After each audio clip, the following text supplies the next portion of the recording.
Welcome to forever. This is our perfect synchrony, like leather and feathers. No matter the weather, we can storm the umbrellas. Take a stroll in my heart. Let's take this further when I'm beside you, baby. See my stakes get better. Let me bet it all. Destiny vendettas. Rosy the emotional description of this love. I am yours, you are mine. The only thing that matters now. We are the Ekimas.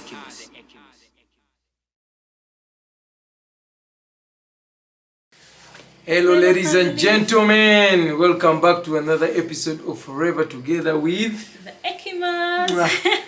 If it's your first time, you know what to do. Like, comment, share, subscribe, tell a friend to tell a friend. Yeah. The best couple in the world is back. I like the best couple in the world. Oh, of course, the guys, best. no Always. hate, no hate. You're also the best couple. Yeah, so in this week's episode we are doing a couple Q&A.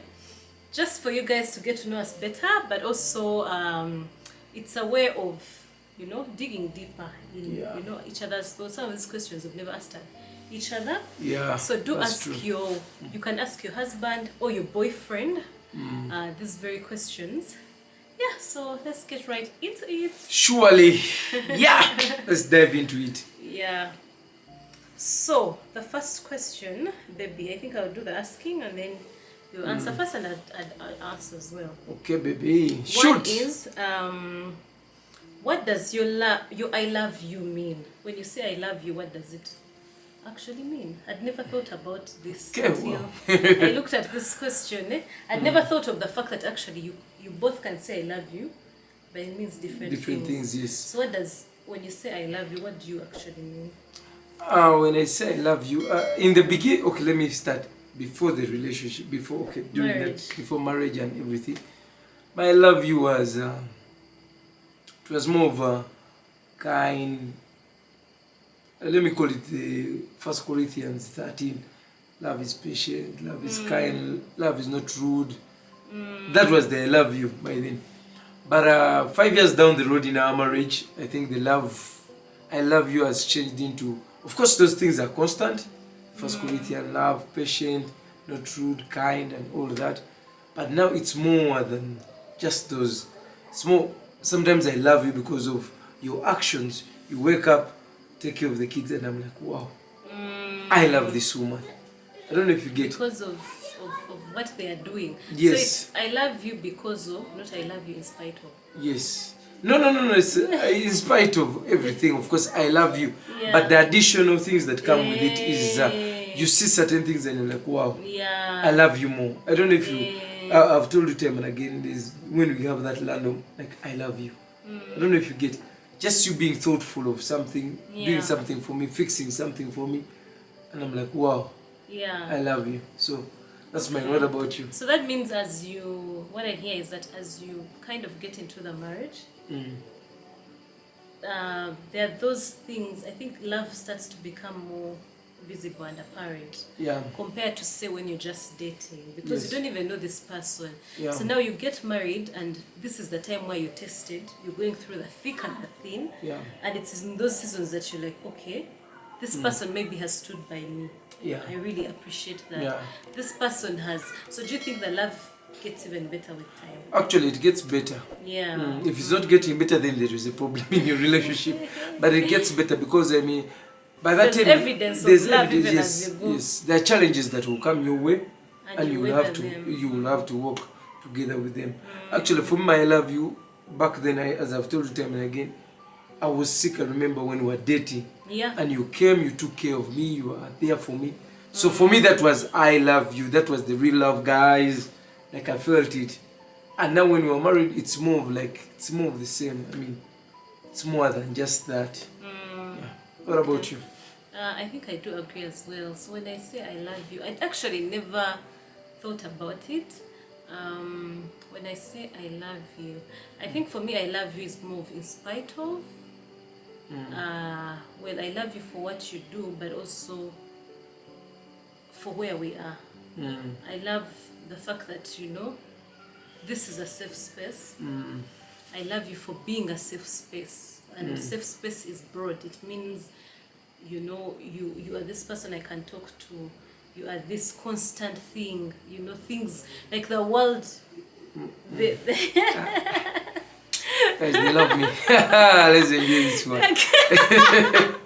Oh, this was a good question to start it off, I guess. I'm marinating, my dear. See why you need to ask these questions to your spouse or your boyfriend or girlfriend. What was I saying? I haven't lost my train of thought. Yes, I was saying that I love you in spite of for being a safe space. I think I like that. One thing that I like the most is that there's that, it's like that place of safety, that constant place which I would call home, feeling like you're home to me. Like the world, there's a lot that happens, but knowing that you have this person just next to you. So for me, when I say I love you, it's just re-echoing the fact that I do recognize the safe space that you are to me. Let me put it that way in summary. I don't know if that makes sense. And that means also that even with the ups and downs that we've been through, I like that this is something that is safe, is secure, I can bank on. Yeah, sure. So the next question, my love, is about, it's almost related to what we've just answered. And the question is, what would you define as a healthy relationship? Okay, what should be in, the word healthy relationship is thrown out a lot. So the question is, for it to be called a healthy relationship, what should be in there for the two people? What is that thing? What are those things that the two people in that healthy relationship should have? Well, there's probably someone who is dating and yes, they are wondering, married. Okay, for me, one is that there are measures of love, as you have said in the Bible. The definition of love. First Corinthians, I think 13:4. So they say love is patient, love is kind, does not envy, it's not rude, etc. So that will be the first. But I think you must also have principles, just like any other. I think marriage is an institution, so it's like a business, it's like anything. So you must have principles. What are those principles that you look at? If you look at our marriage, me and my sweetie baby here, we have number one is honesty and transparency. That's key. Like the core value. Yeah, that's our core value. Honesty and transparency. Number two is communication, open lines of communication. Communicate your need, communicate your fears, communicate whichever issue that you have communicated. Yeah. So we look at that, and then in case of anything we share. Then number three is we look at accountability. We are accountable to each other. So those are some of the things that me as a person, I'll look at. I'll first measure those principles. I'll measure them and see that is this a healthy relationship. If you're having a healthy relationship, you must be communicating with each other. You must be honest and transparent with each other. You must be accountable to each other. Yeah. I do agree. For me, I think also you forgot one value, which is love for God. That's important. Oh, it goes without saying. Yeah.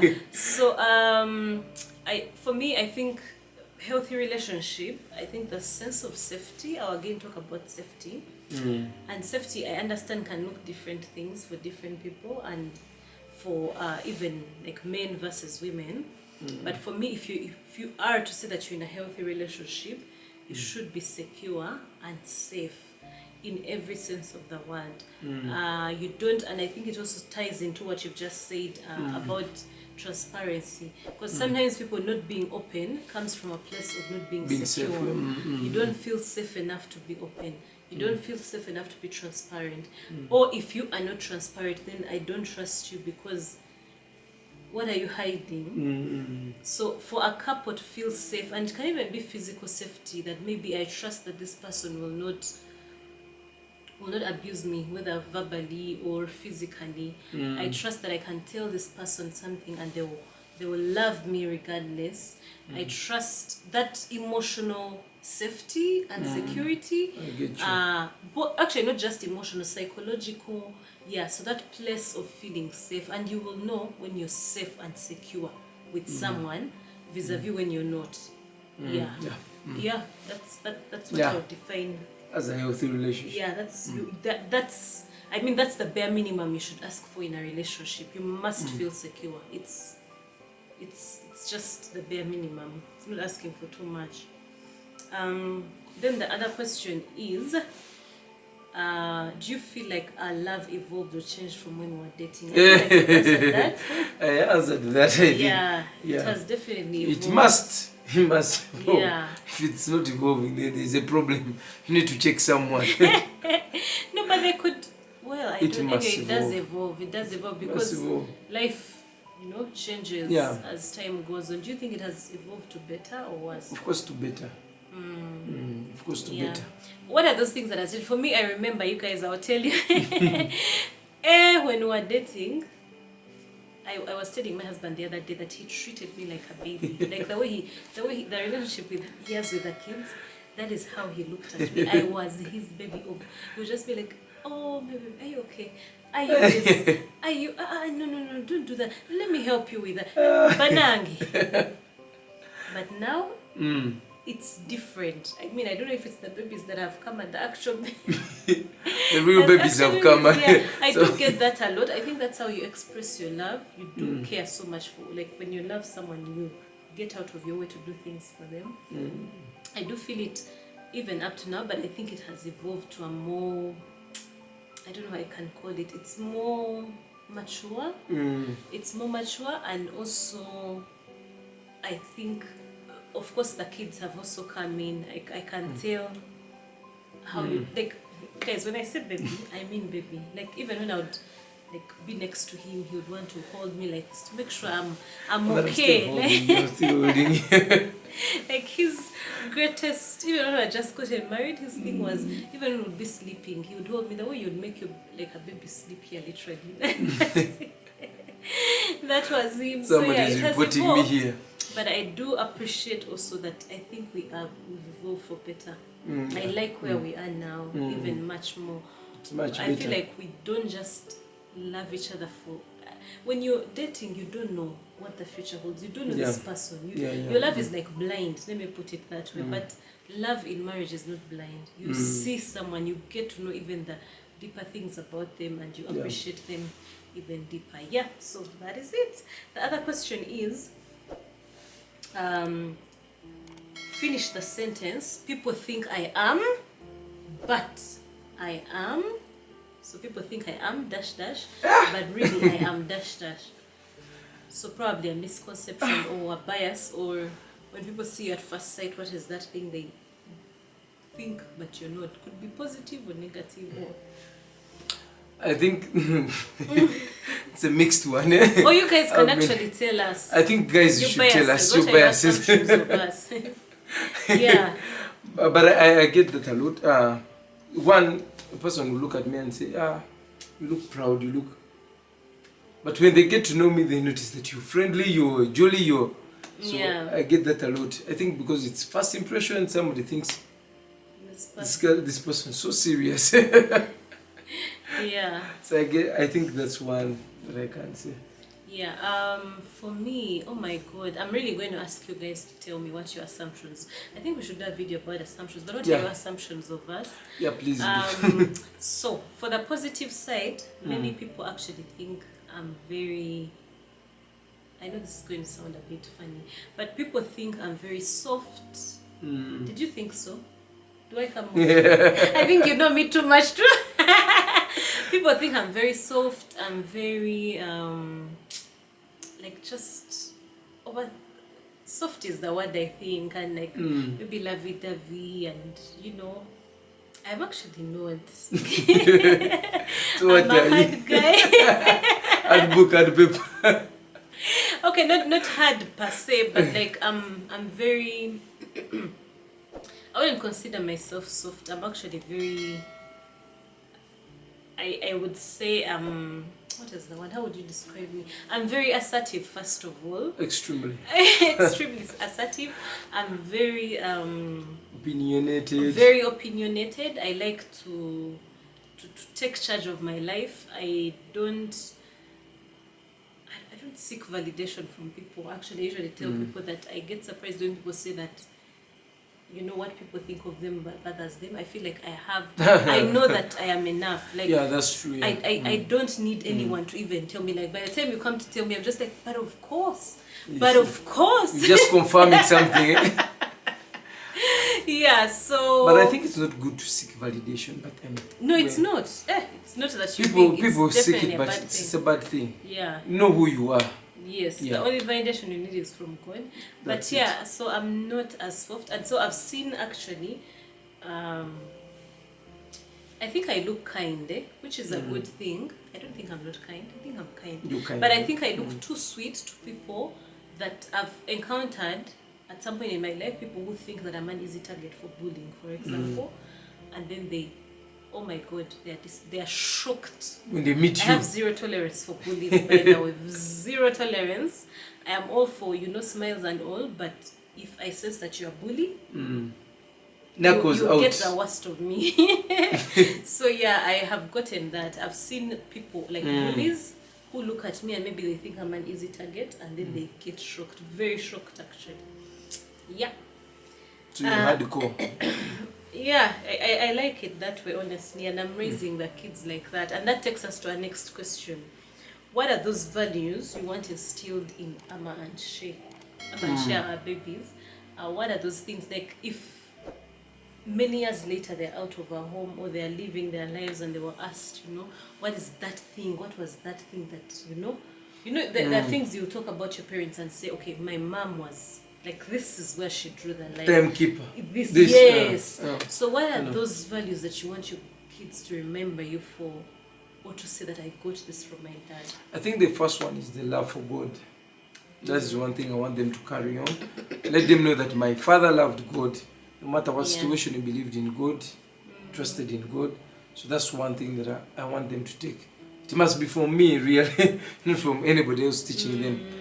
But the second one is I want them to know that they must have certain values which we have already communicated. One, I want my kids to know that our dad was honest.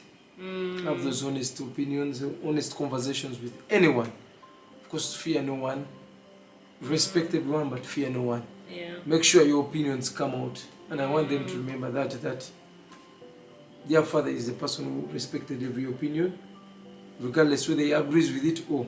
So I want them also to grow up knowing that yes, they can have their opinion, and they don't need to be swayed or bullied into any other opinion. Yeah.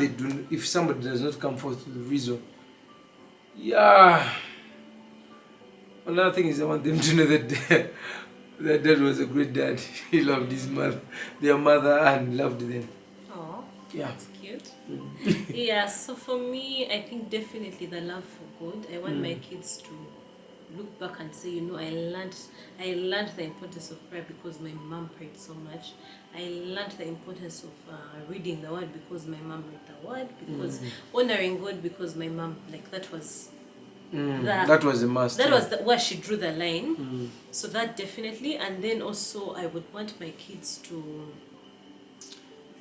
I think the importance of speaking up for themselves. Yeah, that's important. Speaking up for themselves. For me, I am a great advocate of being able to speak up for yourself. And it's very interesting that recently we went to Amma's school. Amari, she's our oldest child, 4 years now, 4.5. And at school they said, you know, she's very kind. I know we had this conversation. We had this conversation, like, she's so kind. She's very kind. She looks cares out about for people, others, yeah. And sometimes she actually cares about other kids more than herself. Like, she'll pause what she's doing. She's like, oh, excuse me, teacher, this one is not. She's not like writing. She's not maybe shading her. She gets that catching from up the father. to speed. She's you're very kind, by the way. Mm. She's this one is not doing this, and then she forgets to do her own work. Yeah. Or while, because she's very fast in class, so while she would have done something in like 2 minutes, she waits for the friend, so the friend is also done. On board, yeah. And I remember the teachers were applauding her, but for a minute I was like, I don't know how I feel about this.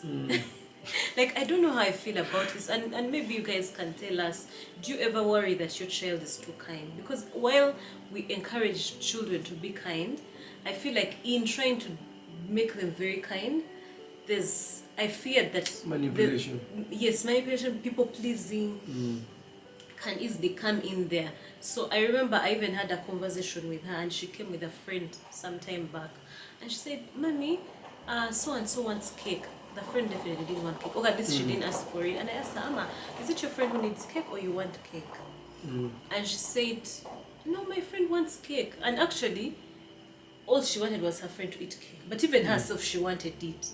So I picked out, there were three, the two and then she. So I picked out 2 plates and I served cake. And immediately she said, "This nice one is for my friend." And I asked her, "Amma, does your friend want this plate or you're the one who wants that one?" So I said, "Amma, okay, do you want cake?" "Yes." "Okay, let me put the plates here, pick." So she picked the nice one. And then I was like, okay, so was it you who wanted the nice plate or it was the friend? But you see her do that all the time. And I remember I asked her after that, I asked her, "Amma, did you really want cake? Or did your friend ask for cake or you just wanted to give them?" She's like, "No, I just wanted to give them cake. I wanted them to be happy." That's and it's beautiful, but sometimes I worry. So and for me it triggered that aspect. And she can't eat food without others. She wants to serve everybody. She wants everyone, even though she died. Even if she misses out. So I was forced actually to do reading on people pleasing and how kids get there, and I found out that actually one of the things that makes kids people pleasers is when you put them under so much pressure to be kind. Of course, I'm not saying that that's the case for her, but I learned, it was an eye-opener, that in as much as we're trying to make kids kind, we need to teach them to put themselves first at the same time. Yes, even other people, care about people, but not at your own expense, like how she does in school. So what was I saying? The point was, I want them to be able to stand up for themselves, to not let someone bully or manipulate them. That is very important to me. And one of the things you do that, if your child maybe is bullied at school, or you need to step in there and actually find out what is happening, ask the teachers. Other question. What did your parents do well that you want to replicate in your marriage?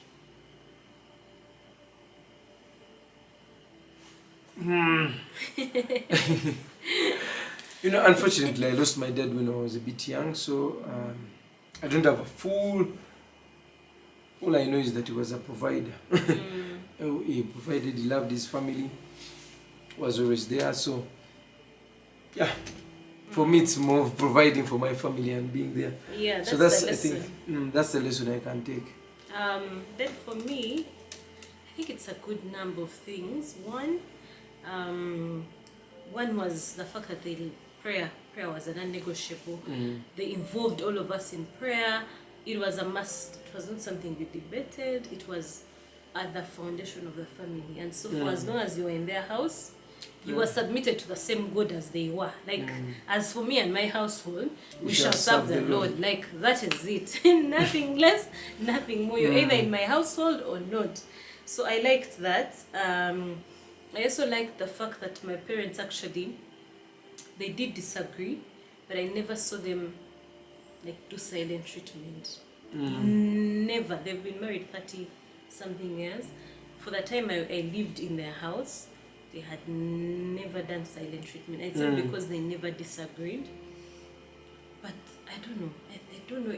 Maybe I need to ask them if earlier on in their marriage, maybe they had the habit and they just learned to deal with it, but they never. Even after a disagreement, you'd see them,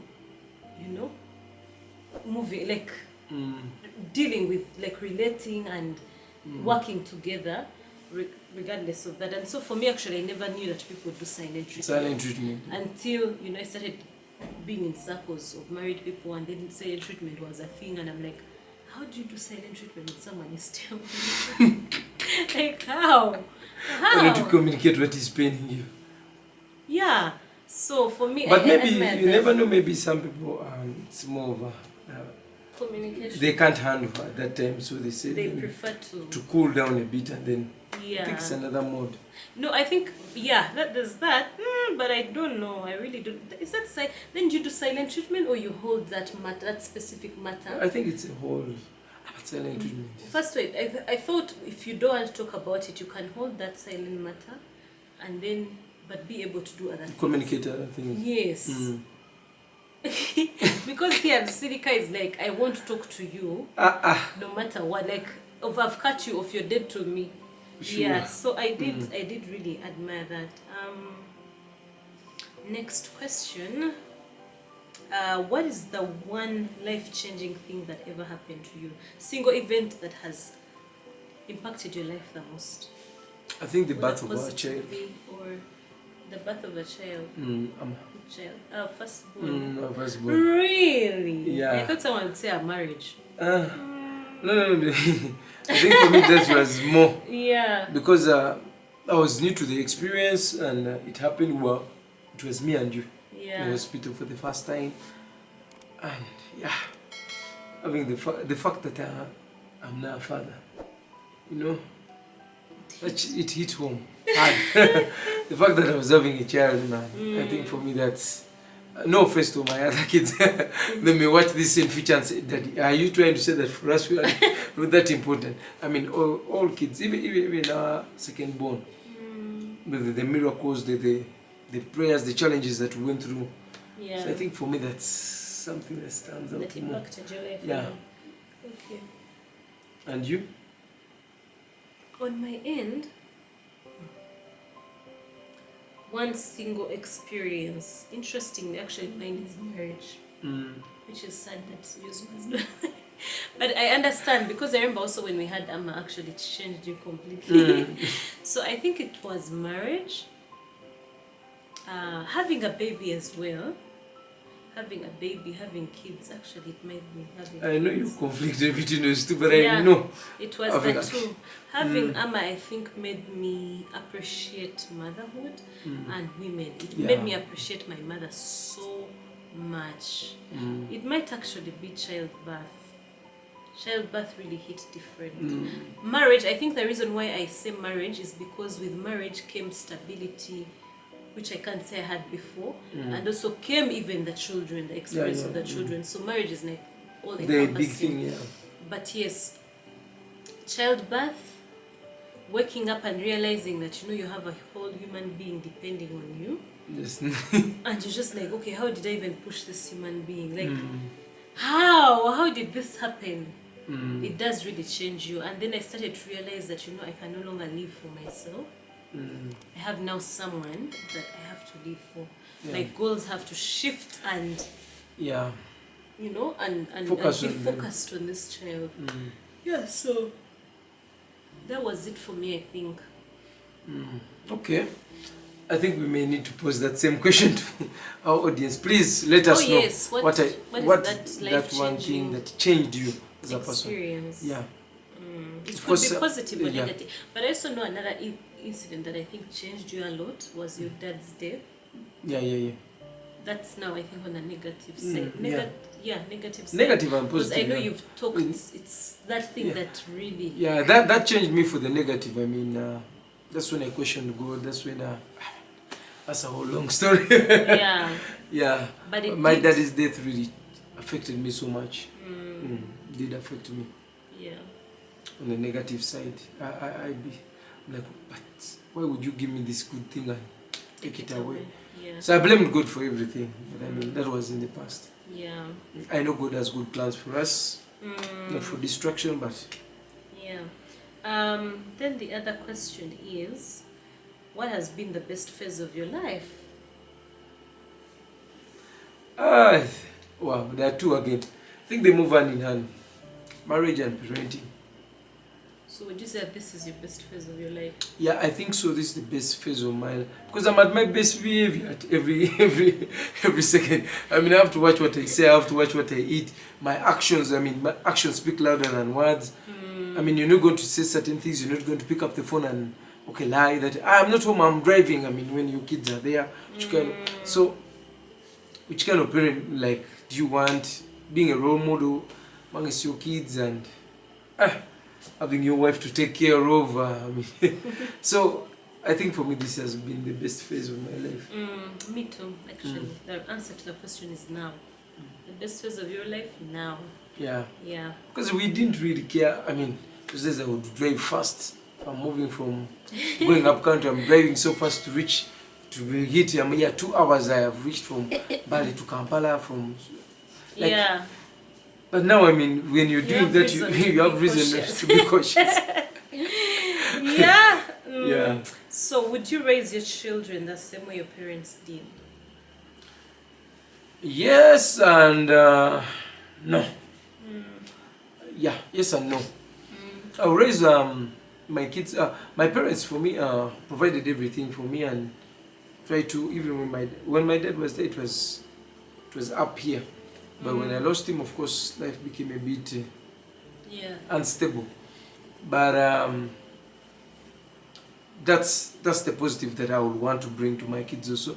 Raise them, provide for them. But the other thing that I want to bring into the element of raising my kids is, of course, knowing God more. Not that we didn't know God, we knew God, but it wasn't a family. So, like, guys go for church, so my mom could take us to church sometimes. And so, it became a mom thing. Yeah. But now for me, I want to be involved in their day-to-day lives. So that's one thing I want to be there. I want to be there in terms of quality time with my kids, spend time with them. I didn't get that so much with my parents because they were so nice. They took me to a boarding school in P1. You can imagine.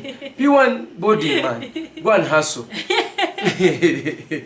But you know what's funny? So, we've had conversations where you're like, man, I think it's also good. It's also good. Yeah, it teaches you. And that's now one thing that I want my kids also. I want them to learn how to hustle. I mean, I want them to know that, man. It's not, I want. And I mean, you work for it. You have to work for something. So, I want to instill in element of hustle and work. Hustle hard, hustle smart. So work element is very important for them. I think mine is yes and no as well. When I look back, I think my parents did really a good job. You know, sometimes when you're growing up as a child, you don't realize that your parents are doing well. You don't give them credit. Yeah. And now for me, looking back in hindsight, like, my parents did well. We've turned out okay. Yeah. You know? And it's not easy. It's not straightforward. Like, I have kids now and I'm just like, I don't know how these kids are going to turn out. I'm just doing my part, but I really don't know. So I give them, I've learned to be more appreciative of my parents. Seeing as, you know, where we are now, we are all old and out of school, some married, and I'm just like, we've turned out well. I think my parents did a good job. If I were them, I would tap myself and say, you know, well done, good and faithful servant. So I would probably do the same, you know, raise my children the way they did. The only thing I would do is, I think the approach on punishment and things like that, we were whooped. And spare the child. So that is something I think I'm important. navigating because it never made me better. I can't lie to you that caning me made me better. I know people who say, you know, because I was caned, I'm now a better person. It never worked for me positively. It was actually negative. They never actually caned us too much, but the little they did was really made me more difficult. Should I say more big-headed? So I'm still learning that aspect of parenting because I don't think every child responds well to that spanking. Some it will work, others it might just... You just need to study so it's a season that kids. I think it's something that I'm learning and unlearning, but I also don't fault them because they parented us how they best knew.